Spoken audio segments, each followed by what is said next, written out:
Iya. Halo, selamat siang Pak Ami. Iya. Selamat siang. Iya Pak Ami. Saya perkenalkan, nama saya Dimas dari Bank Pak. Ada apa Mas? Boleh minta waktunya 2 menit sebentar aja Pak. Saya ada kabar gembira buat Pak Ami. 2 menit ya? Iya, monggo. Begini Pak, ceritanya saya ingin menawarkan ada produk kami yang terbaru, Red Card Platinum kami untuk Bapak. Kebetulan Bapak yang terpilih jadi calon nasabah kami. Cashback, melakukan pencairan dana tunai 30 juta 2 hari Pak pencairannya. Gimana Pak? Bapak tertarik? Apalagi ini belum ada bebasan annual fee tahunannya Baik, Pak. baik. Sebelumnya saya boleh tanya dulu ya? Boleh Pak? Nggak masalah ya? Baik. Mas Dimas Muslim? Saya, iya Pak, betul Pak. Muslim ya, alhamdulillah ya. Kita sama-sama Muslim. Iya Pak. Mas Dimas pernah dengar nggak tentang riba? Iya, pernah dengar. Pernah dengar ya? Iya. Pernah kebayang bahaya riba nggak? Bahaya riba? Iya tahu Pak. Mungkin pernah dengar hadisnya atau ayat Qur'annya? Pak, Pernah. tapi Pak, bagaimana? Masih tertarik Pak dengan kartu kredit platinum kami Pak? Nanti kita lanjutkan. Saya boleh cerita dulu? Ya, boleh. Ya. Jadi gini Mas Dimas. Coba Mas Dimas bayangkan kalau ada orang yang berzina sama ibunya. Kira-kira respon masyarakat gimana? Semua orang sepakat jelek ya. Gimana? Maksudnya gimana Pak? Kalau misalnya ada orang yang berzina sama ibunya, semua orang akan menganggap dia melakukan perbuatan yang maksiat. Ya bejat itu Pak. Wah, bejat sekali ya. Bejat Pak. Baik, kita sama-sama sepakat untuk itu. Iya. Begini, Nabi SAW menyebut bahwasanya riba itu ada 73 pintu. Pintu yang paling ringan, kata Nabi SAW, dosa riba itu seperti berzina sama ibunya, Mas. Itu nilai dosa riba yang paling ringan. Coba kalau Anda tadi tawarkan 30 juta, itu berapa nilai ribanya? Ya, tapi kan... Baik. Saya lanjutkan boleh? Ya. Ya, kita lanjutkan dulu ya. Iya. Saya sebutkan, ini ada beberapa fase kehidupan manusia. Orang yang makan riba semuanya mendapatkan azab dari Allah. Pertama, ketika di dunia, orang yang makan riba itu ditantang perang oleh Allah. Coba Mas bayangkan. Kata Allah Subhanahu wa taala, ya ayyuhalladzina amanu taqullaha wa dharu ma baqiya minar riba. Wahai orang yang beriman, bertakwalah kepada Allah dan tinggalkan semua bentuk riba. Fa in lam taf'alu fa'dzanu biharbi minallahi wa rasulih.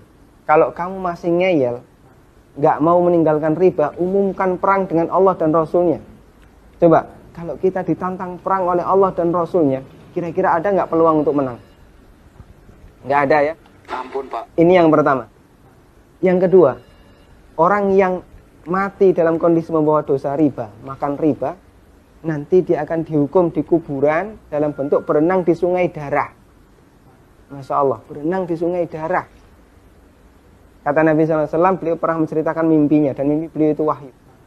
Nabi SAW pernah melihat ada orang yang berenang di sungai darah, kemudian di tepi sungai ada orang yang membawa batu. Setiap orang ini berenang menepi, dilempari batu ke mulutnya, kemudian balik ke tengah. Ini yang kedua. Di alam kubur, dia mendapatkan azab berupa berenang di sungai darah. Yang ketiga. Masih ada yang ketiga Pak? Iya. Siap mendengar? Masih sanggup mendengarkan? Iya Pak. Iya, tapi saya lanjutkan ya. Iya Pak. Yang ketiga, ketika orang ini dibangkitkan oleh Allah dari alam kubur, dia dibangkitkan dalam kondisi sempoyongan, Mas. Allah Subhanahu wa taala bercerita, alladzina ya'kuluna riba la yaqumuna illa kama yaqumul ladzi yatakhabbathu syaitan minal mas. Orang yang makan riba, mereka akan dibangkitkan pada hari kiamat dalam kondisi sempoyongan seperti orang yang kerasukan. Iya Pak. Artinya yang lain berjalan normal, dia sendiri sempoyongan. Menyakitkan. Kemudian yang keempat, tadi sebelum hisab ya, ketika dia dibangkitkan sebelum hisab, dia sudah disiksa. Yang keempat, setelah dihisab, orang yang makan riba itu kan makan harta haram ya. Iya Pak. Makan harta haram, Pak. kita sepakat itu. Kalau kemudian daging kita tumbuh dari sesuatu yang haram, berhak nggak dapat surga?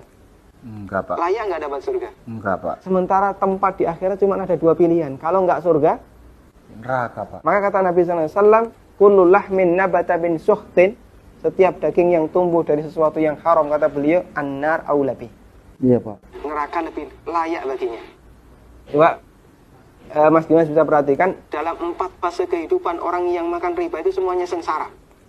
Ketika masih hidup di dunia, dia ditantang perang oleh Allah.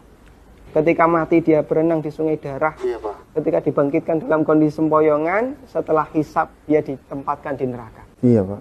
Masya Allah. Masih ada tawaran yang lain? Ampun Pak. Masih dilanjutkan? Ampun Pak. Mas Dimas bisa renungkan Iya Pak. beberapa poin yang tadi saya sampaikan. Iya Pak. Nanti kalau misalnya ada sesuatu yang belum jelas, tidak masalah, hubungi saya lagi. Iya Pak. Kita akan lanjutkan diskusi tentang riba. Iya Pak. Bisa? Bisa Pak. Ya, terima kasih ya. Assalamualaikum. Waalaikumsalam.